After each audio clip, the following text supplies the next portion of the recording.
জায়গায় দুর্ঘটনা ঘটেছে। এই জায়গায় একটা বিয়ারিং করে একজন পথচারী নিহত হয়েছেন।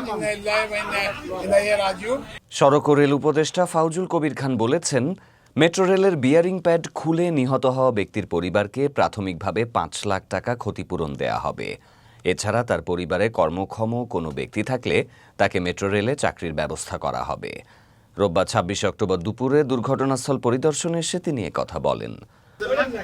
প্রাথমিকভাবে পরিবারকে ৫ লক্ষ টাকা সাহায্য দেওয়া হবে, নিহতের পরিবারকে দেওয়া হবে। এরপরে নিহতের পরিবারে যদি কোনো কর্মক্ষম ইয়ে থাকে তাকে মেট্রো রেলে চাকরি দেওয়া হবে। উপদেষ্টা ফাউজুল কবির বলেন, নিহত ব্যক্তির পরিবারের সব দায় দায়িত্ব মেট্রো রেল গ্রহণ করবে।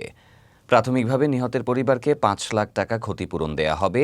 পরে নিহতের পরিবার যদি কর্মক্ষম সদস্য থাকে তাহলে তাকে মেট্রো রেলে চাকরি দেয়া হবে। আহতদের আমি একটু পরে হাসপাতালে দেখতে যাব এবং তাদের চিকিৎসার প্রয়োজনীয় ব্যবস্থা গ্রহণ করব। তিনি আরও বলেন, দুর্ঘটনায় সেতু বিভাগের সচিব মোহাম্মদ আব্দুর রউফকে আহ্বায়ক করে ৫ সদস্যের তদন্ত কমিটি গঠন করা হয়েছে। আগামী ২ সপ্তাহের মধ্যে কমিটি তদন্ত প্রতিবেদন জমা দেবে। রাজধানীর ফার্মগেট এলাকায় মেট্রো রেলের বিয়ারিং প্যাড খুলে পড়ে আবুল কালাম নামে এক যুবক নিহত হন। দুপুর 12:30টার দিকে দুর্ঘটনাটি ঘটে। নিহত ব্যক্তির বাড়ি শরীয়তপুরের নড়িয়া উপজেলার ঈশ্বরপাটি গ্রামে বলে জানা গেছে।